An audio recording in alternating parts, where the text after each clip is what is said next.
Olá, Fabrício Venâncio aqui.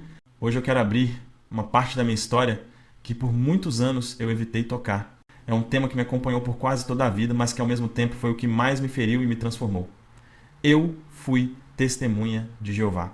Cresci dentro desse universo, vivi segundo suas regras, suas crenças, seus medos, e o que eu vou compartilhar aqui não é uma crítica nem um ataque, mas um testemunho de alguém que teve coragem de sair, mesmo quando sair significava perder tudo.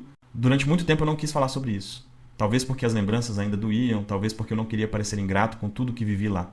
Mas a verdade é que esse foi sem dúvida o período mais difícil da minha vida, e é justamente por isso que eu senti que precisava abrir isso agora. Porque sei que tem muita gente me ouvindo que vive o mesmo dilema. Sente que algo não faz sentido, que está preso num sistema que não acolhe mais a própria alma, mas não consegue sair. Eu já estive aí. Eu fui batizado ainda criança, depois que minha mãe começou a estudar com as testemunhas. Desde pequeno, eu aprendi que o mundo lá fora era perigoso, que só os de dentro eram salvos, que só ali estava a verdade. E quando você cresce dentro disso, o medo se torna natural. Você não questiona, você apenas obedece. Eu vivi anos assim achando que obediência era sinônimo de fé e que duvidar era sinal de fraqueza espiritual. Mas duvidar, hoje eu entendo, foi o que me salvou. Aos 13 anos, eu vivi minha primeira grande ruptura. Fui desassociado. Essa é a palavra que eles usam. Na prática, é uma expulsão. Você é excluído do convívio com todos. Ninguém fala com você, ninguém te cumprimenta. E como lá dentro você é ensinado a não ter amigos fora, de repente você se vê completamente sozinho. Eu tinha 13 anos. E pela primeira vez, eu entendi o que era sentir-se invisível.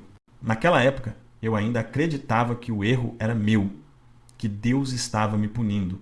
Hoje eu vejo que aquilo foi o começo do meu despertar. O primeiro sinal de que algo estava profundamente errado com uma fé que prega amor, mas pratica exclusão. E talvez você que está me ouvindo agora saiba exatamente do que eu estou falando. Depois daquela primeira desassociação, algo em mim se quebrou. Eu continuei indo às reuniões, sentado lá no fundo, sem poder falar com ninguém, fingindo que estava tudo bem. Mas por dentro, eu só me perguntava, como é possível que uma religião que fala tanto em amor consiga castigar alguém com silêncio?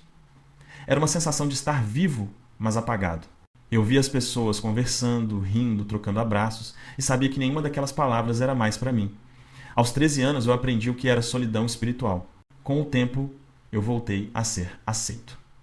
Fiz o que era esperado, pedi desculpas, segui as regras, mas uma parte de mim nunca mais acreditou da mesma forma. E é curioso, porque quando você cresce nesse ambiente, a fé vem junto com o medo. Você não acredita apenas em Deus.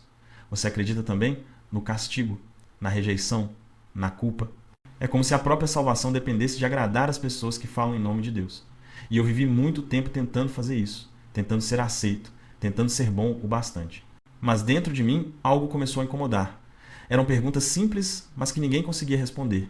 Como um Deus de amor pode destruir quem não acredita nele? Como pode o livre-arbítrio existir se tudo é controlado por medo? E por que eu precisava abrir mão de mim mesmo para ser aceito por ele? Eu não falava sobre isso com ninguém, porque ali dentro, duvidar é perigoso. Dúvida é sinônimo de rebeldia. Questionar é quase um pecado. Então, eu guardava tudo, sorria quando tinha que sorrir, estudava o que mandavam estudar, lia o que me mandavam ler. Mas cada vez que eu ouvia sobre um Deus que destruiria quem não o seguisse, algo em mim se retraía. Não era raiva, era tristeza. Era a sensação de que aquela não podia ser toda a verdade. Durante minha adolescência, eu vi amigos sendo desassociados, vi famílias se dividindo, vi pessoas sendo tratadas como se não existissem. E quanto mais eu via, mais me perguntava, será que o amor de Deus é condicionado? Será que ele realmente precisa de intermediários para se comunicar com a gente? Essas perguntas me acompanharam por anos. E quanto mais o tempo passava, mais o medo e a culpa tentavam me convencer a calar. Mas lá no fundo, a consciência não cala. Ela espera o momento certo para acordar. E o meu momento ainda estava por vir. Com o passar dos anos, eu tentei me encaixar de novo, fiz tudo que me ensinaram a fazer, participei de grupos de estudo bíblico, me envolvi com a congregação e até aprendi Libras para ajudar na tradução das reuniões. De fora parecia que tudo estava no lugar. Mas por dentro, algo continuava fora de compasso. Eu fazia o que era certo, mas não sentia paz. Era como se eu estivesse vivendo a vida de outra pessoa. Quando fiz 18, conheci aquela que seria a mãe do meu filho. Ela também fazia parte da congregação. A gente se conheceu num evento da igreja e logo começamos a namorar. Eu morava em Santa Luzia, ela em Lafayette, e a distância só reforçava a ideia de que, para dar certo, tudo precisava ser dentro das regras. A gente se via uma vez por mês E mesmo assim, nada de ultrapassar os limites. A pressão era grande. A ideia de pureza, de merecimento, de controle, estava em tudo. Com 21 anos, eu me casei. E hoje, olhando para trás, eu sei que casei cedo demais. Eu era um garoto tentando ser homem, sem saber o que realmente queria da vida. A verdade é que eu casei para poder fazer o que não podia antes. Não foi por maturidade, nem por amor consciente. Foi por necessidade de liberdade dentro das regras. E o preço dessa escolha veio logo depois. O casamento, que deveria ser um começo, virou um espelho de tudo o que eu não entendia em mim mesmo. Eu era cheio de vontade, de ideias, de sonhos, mas me sentia preso. Preso à culpa, preso ao medo, preso a uma doutrina que dizia o que eu podia e o que eu não podia ser. Eu via o mundo acontecendo lá fora e dentro de mim nascia uma vontade quase insuportável de descobrir quem eu era de verdade. E foi nesse ponto que a vida começou a me empurrar para fora.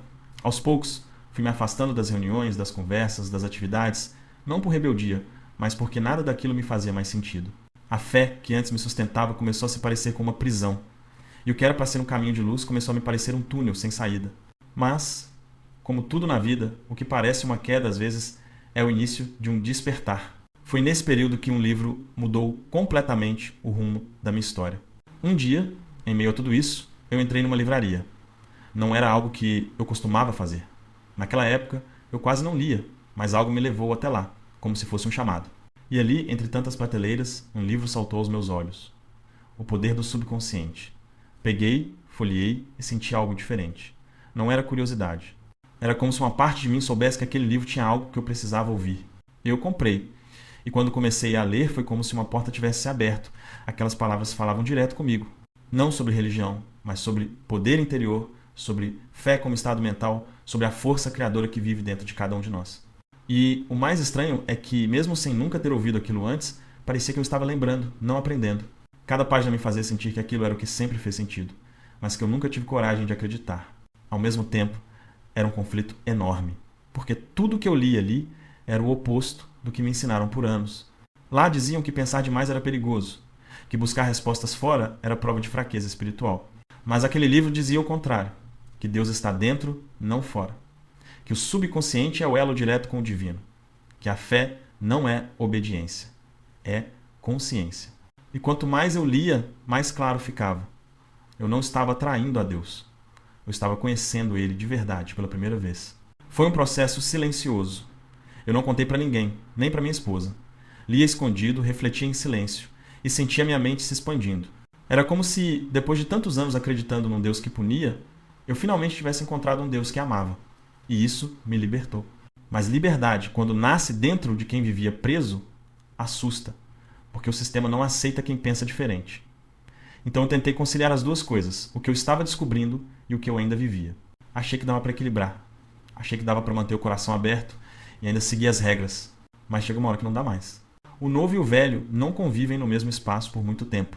E foi quando essa expansão interior começou a incomodar os que viviam ao meu redor. Quando a consciência desperta, ela começa a incomodar quem ainda dorme. E foi exatamente isso que aconteceu comigo. O simples fato de eu pensar diferente já era motivo para causar desconforto. Eu nunca quis convencer ninguém, nunca quis atacar crenças, eu só queria entender as minhas. Mas num sistema onde pensar por conta própria é pecado, só o ato de questionar já é visto como rebeldia. Naquela época, eu comecei a compartilhar discretamente o que estava aprendendo. Gravei alguns áudios, lendo trechos do livro O Poder do Subconsciente. Não tinha nenhuma intenção comercial, nem buscava seguidores. Era algo quase ingênuo, um impulso genuíno de dividir com outras pessoas o que tinha me libertado. Era como se eu dissesse, olha, isso aqui mudou minha vida, talvez mude a sua também. Mas bastou isso para que tudo desabasse. Alguém levou esses áudios até os líderes da congregação. E de repente eu fui chamado para uma reunião. Me disseram que precisavam conversar. Lá dentro, 3 homens me esperavam sérios, Bíblia na mão, postura rígida. Começaram a me questionar sobre os áudios, sobre o conteúdo, sobre o que eu acreditava. Eu tentei explicar que não era contra nada, que só queria compartilhar algo bom, mas não adiantou. Eles ouviram, mas não escutaram. Depois de horas de conversa, o veredito foi direto. Ou eu apagava tudo e me calava, ou seria desassociado. Naquele momento, eu senti um nó na garganta. Parte de mim queria ceder, queria manter a paz, evitar mais dor. Mas outra parte, aquela que finalmente tinha aprendido a ouvir a própria voz, sabia que não dava mais para voltar atrás. Eu já tinha visto demais, já tinha sentido demais. Não dava para fingir que não sabia o que sabia.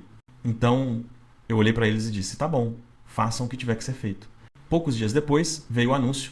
Eu estava oficialmente fora, um apóstata, como chamam, e essa palavra carrega um peso enorme ali dentro. É o rótulo mais pesado que alguém pode receber. Significa traição, significa perigo, significa que você virou o inimigo. E o que veio depois foi um silêncio ensurdecedor. O dia em que fui desassociado é uma lembrança que ainda carrega um peso difícil de descrever. É estranho pensar que, num instante, todas as pessoas que te chamavam de irmão passam a agir como se você não existisse. É um tipo de morte em vida. Você está ali respirando, mas ninguém te enxerga. Nenhum olhar, nenhum cumprimento, nenhum gesto. E o pior, não é o silêncio deles. É o vazio que ele deixa dentro de você. Naquele tempo, minha vida virou um quarto escuro. O casamento já estava abalado, a convivência era tensa e a solidão parecia me engolir. Eu me lembro de acordar todos os dias com uma sensação de peso, como se o mundo tivesse perdido a cor. O simples fato de sair de casa parecia um esforço enorme. Eu comecei a engordar. Cheguei perto dos 100 quilos e deixei de fazer coisas básicas, encontrar amigos, sair, sonhar. Era como se a minha identidade tivesse ficado lá dentro, junto com tudo que perdi. E, por mais contraditório que pareça, o que mais doía não era a perda da religião. Era a perda das pessoas, dos vínculos, dos rostos familiares. De repente, tudo o que eu conhecia como vida desapareceu. Mas o tempo tem um jeito estranho de transformar dor em clareza. Naquela escuridão, eu comecei a perceber uma coisa. Eu estava sentindo pela primeira vez o que era ser livre. Livre para pensar, para errar, para escolher. Livre para descobrir quem eu era sem medo de ser punido. E essa liberdade no começo doeu. Porque quando você passa a vida inteira sendo guiado por regras, ser livre dá medo. Mas entre a culpa e a solidão, uma força silenciosa começou a nascer. Era como se o mesmo Deus que antes eu temia, agora me observasse com amor. Como se dissesse: viu, eu nunca te deixei, só estava esperando você me encontrar dentro de você mesmo. E foi nesse silêncio que algo começou a mudar. Aos poucos a dor deu espaço para a curiosidade. Eu comecei a estudar mais, a buscar outras fontes, a entender como a mente e o espírito se conectam. Descobri que o que eu chamava de fé cega, na verdade, era medo. E que a fé verdadeira é consciência e a coragem de se reconectar com o divino sem intermediários. E foi ali, no meio do caos, que a minha reconstrução começou. Quando a dor começa a ceder, o silêncio se transforma em espaço. E foi nesse espaço que algo novo começou a nascer dentro de mim. Eu já não sentia mais aquela urgência de provar nada para ninguém. Não queria mais convencer, justificar, discutir. Eu só queria entender. Entender o que me havia acontecido, entender o que ainda me prendia, entender quem eu era de verdade. E foi nesse processo que uma ideia simples começou a crescer.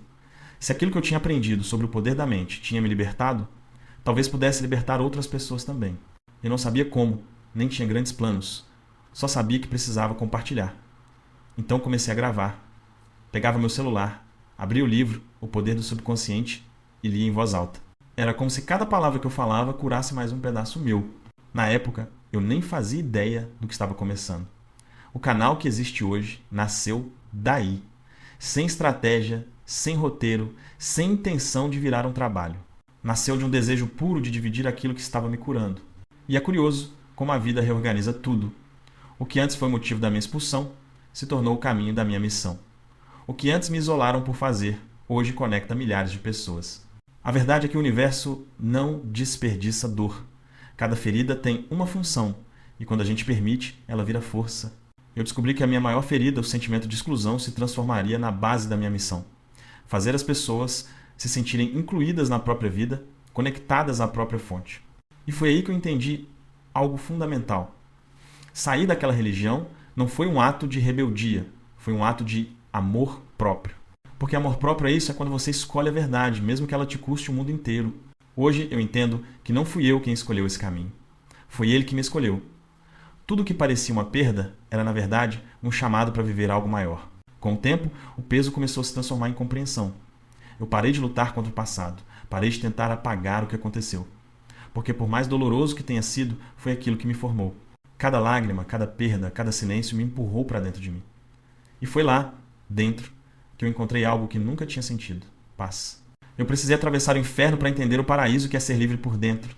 Precisei perder tudo para descobrir que o que realmente importa nunca pode ser perdido. E talvez esse seja o verdadeiro significado de despertar, quando você entende que o sofrimento não veio para te punir, mas para te libertar. A relação com a minha mãe é um símbolo disso. Durante anos, nossa convivência foi um campo de batalha. ela defendendo as regras, eu querendo escapar delas.